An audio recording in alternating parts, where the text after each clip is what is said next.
ఎన్నికల సమయం దగ్గర పడుతుండటంతో తిరుపతిలో టీడీపీ టికెట్కు డిమాండ్ పెరిగింది. జనసేన టీడీపీ పొత్తు ఖరారు కావడంతో గెలుపు ఖాయమన్న విశ్వాసం ఆ పార్టీలో పెరిగింది. దీంతో టీడీపీలోనూ జనసేనలోనూ ఆశావాహులు ఎక్కువయ్యారు.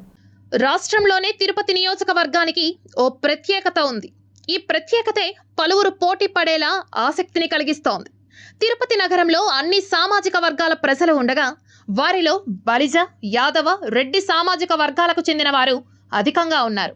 ఆయా కులాలకు చెందిన నాయకులు ఎవరికి వారు ఆయా పార్టీల్లో టికెట్ను పొందడం కోసం తీవ్ర స్థాయిలో ప్రయత్నాలు చేస్తున్నారు. తామే బలమైన అభ్యర్థి అంటూ ఎవరి వాదనను వారు వినిపిస్తున్నారు. అయితే వైకాపా టికెట్టు ఈసారి ఎమ్మెల్యే భూమన కరుణాకర్ రెడ్డి కుమారుడు భూమన అభినయ్ రెడ్డికి కేటాయిస్తూ అధిష్టానం తాజాగా ప్రకటించిన సంగతి తెలిసిందే. కార్పొరేషన్ ఉప మేయర్ అయిన భూమన అభినయ్ రెడ్డి నగర అభివృద్ధిలో ప్రధాన భూమిక పోషిస్తున్నారు. వైసీపీ రెడ్డి అభ్యర్థిని నిలబెడితే టీడీపీలో కూడా రెడ్డి అభ్యర్థికి అవకాశం ఇవ్వాలని ఓ వర్గం గట్టిగా పట్టుబడుతోంది. మరోవైపు యాదవులకు ఇవ్వాలని కొందరు కోరుతున్నారు.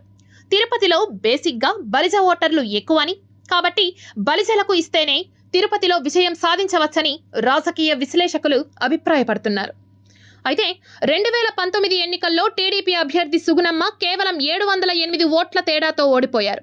జనసేన అభ్యర్థి చదలవాడ కృష్ణమూర్తికి 12,315 ఓట్లొచ్చాయి. బలిజ సామాజిక వర్గం ఓట్లు చీలడం వల్లనే టీడీపీ ఓడిపోయిందనే అభిప్రాయం కూడా ఉంది. ఈసారి జనసేన కూడా కలిసి రావడంతో విజయానికి డోకా లేదని భావిస్తున్నారు.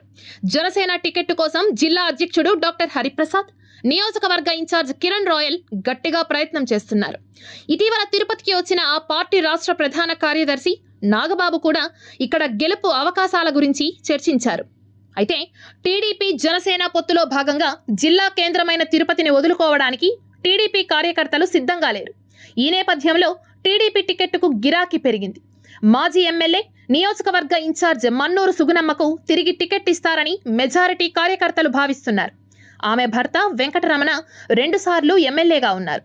ఆయన అకాల మరణం వల్ల 2015లో జరిగిన ఉప ఎన్నికల్లో సుగుణమ్మ పోటీ చేసి 1,16,000 ఓట్లు మెజారిటీ సాధించారు. 2019 ఎన్నికల్లో ఆమె వైసీపీ వేవ్లో కూడా సమీప అభ్యర్థి భూమన కరుణాకర్ రెడ్డిపై పోటీ చేసి కేవలం 708 ఓట్ల తేడాతో ఓడిపోయారు. అయితే ఈసారి యాదవులకు ఇవ్వాలన్న డిమాండ్ బాగా వినిపిస్తోంది.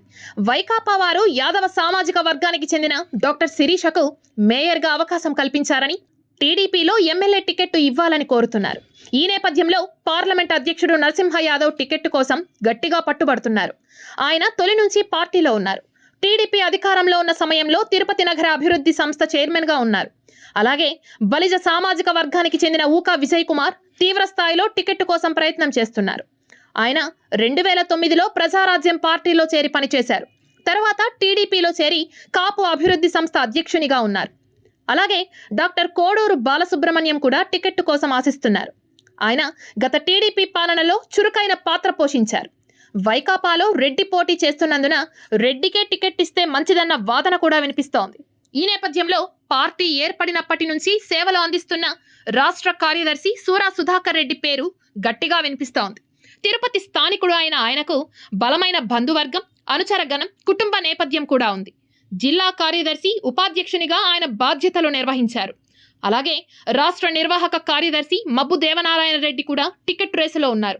ఆయన తండ్రి మబ్బురామిరెడ్డి 2 సార్లు కాంగ్రెస్ ఎమ్మెల్యేగా, 1 సారి మున్సిపల్ చైర్మన్గా పనిచేశారు.